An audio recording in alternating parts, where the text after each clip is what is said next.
There are days that begin with beauty and end in blood. Days that promise joy but deliver only confusion, tears, and questions too heavy for the heart to carry. I even went to the police. She covered her face with both hands. When I found her, my God, I cried for 1 week straight. She was skinny like broomstick. Her eyes were empty. She couldn't talk properly. And when I asked where she had been, she just looked at me and smiled. Later, I heard the stories. Those men kept her in a room. They had S*X with her. They used her every day, every hour. My Addis. My baby. She was only 13. They could have fed her well at least. I sobbed loudly now. Grandma held me tight. I brought her home. I bathed her, fed her, prayed for her. I told her never to leave again. And for a while, she stayed. Grandma's voice cracked.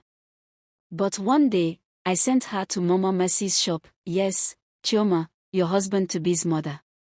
I told her to collect a small bag of rice I bought on credit. She never returned that day. I went to ask Mercy. She swore Addis never came to her shop. I sat upright. My eyes widened. 3 days later, Addis walked in. Her face was shining. Her eyes sparkled. She was humming happily. I thought she had recovered. But a month later, I noticed her body changing. Her stomach, it was growing. My grandmother turned to me fully, holding both my hands. She was pregnant. And Chioma, she was excited about it. Like a child who found a new door. She sang to her belly. Talked to it every night. Grandma began to cry. But me, I was broken. Because we had no idea who the father was. We never knew what happened during those 3 days. Your mother wouldn't say a word. We were both weeping now. I looked at the ground. My hands were cold. So you see, my child, Grandma whispered, this is how you were born. Out of pain. Out of confusion.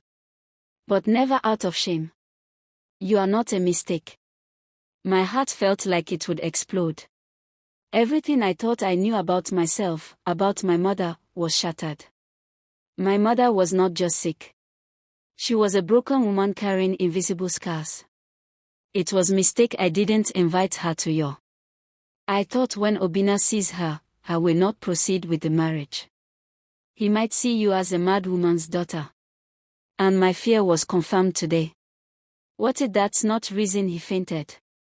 Then we definitely find out. You will be wondering why I'm telling you all this, because I can see truth surfacing. Then my phone rang. It was Obinna's brother. I picked it up with trembling hands. Chioma, he said, Obinna is awake. My heart jumped.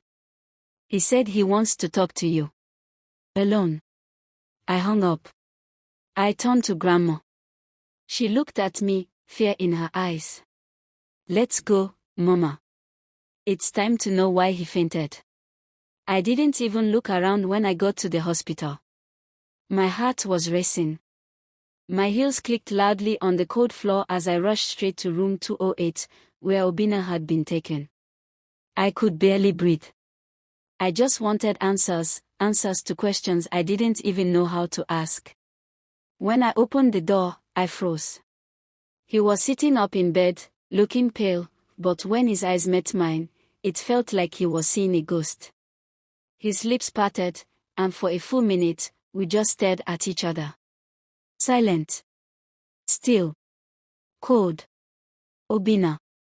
I whispered. Still, he didn't speak. I swallowed hard and tried again. Are you feeling better now? He blinked.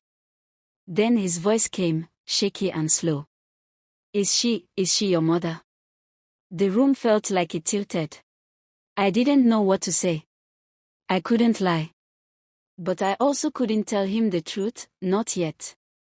So I tried to buy time. How are you feeling? I asked again, my voice trembling. He looked away, then back at me. Why didn't you ever introduce your mother to me? Is it because she's sick? I dropped my eyes. My voice was barely audible. It was Grandma's idea. She said there was no need. He sighed deeply and nodded slowly like he had expected that answer but didn't like it. Will you like to see her? I asked softly. Suddenly, he jumped. No, he shouted, clutching his chest. I don't want to see her. Not now. I stepped back. His reaction shocked me. But then came the question he wasn't prepared for. Have you met my mother before? That question hit him like a bullet. I saw it in his face, the tension, the twitch in his eye, the gulp in his throat. He tried to cough and clear his voice, but it was too late. The panic had already betrayed him.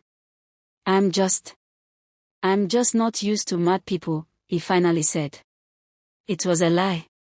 A lie so naked, so obvious, it stood in the room with us. But I didn't push further. It stung. My chest tightened. I turned my face so he wouldn't see my tears. But even with my back to him, I could feel the shift. He knew he had hurt me. I'm sorry, he said gently. I didn't mean it that way. I'm sorry the wedding couldn't pull through. But you are legally my wife now. I turned slowly. What? The vows were already said. The papers signed. Only the final I do was left. It's complicated, but technically, you are my wife. I didn't know whether to feel happy or crushed. My dream wedding was now a memory of screams, confusion, and fainting spells. And yet here I was, married. Within 3 hours, Obinna was discharged. Just me and him in his house. I tried to remain strong. I told myself, we will talk about everything. He will explain. It's just tension. He looked tired, so I let him rest while I went to the kitchen to prepare soup for us. I had just started boiling water when I realized I didn't know where the knife were kept. I turned off the gas and tiptoed down the hallway to ask him. That was when I heard voices. He was talking to someone. No, arguing. The second voice hit me, Grandma's. But I thought she had gone home long ago. What was she doing here? I paused. I couldn't make out everything they were saying, but I could see her face, red with anger. We were in love. I really loved her. Obinna's voice rose. My heart dropped. In love. With who? I stepped closer. Grandma turned, saw me, and stormed toward me. She held my wrist tightly. Let's go home, she said firmly. Grandma. I was confused. You came back. You can't stay here, she said without looking at me. I'm not going anywhere, Grandma, I said, tears in my voice. You know I didn't even want to marry him. You were the one who forced me. Now, I love him. I love Obinna. Please let me stay. She turned sharply to him. If you touch her, I will deal with you. Her voice cracked with pain. She stormed out, her wrapper almost falling. I stood there, shaking. I turned to Obinna. What's going on? I asked in a whisper. Is there something I need to know? He smiled. That smile that once melted my heart. He came closer, pulled me to himself. There's nothing to worry about, he said softly. But I didn't believe him. Because in his eyes, I saw secrets. And deep in my heart, something whispered to me. This love has a dangerous past. 2 weeks had passed since the wedding that never truly happened. I was now living with Obinna, my husband, or so the court documents said. But there was no joy in it. He barely touched me. He kept his distance, and when I leaned in, he would gently pull away. Please give me time, he said again and again. I'll explain everything. But the more he said it, the more my heart ached. Nights became the loneliest part of the day. I would lie beside him on the white bed, our backs turned to each other like strangers.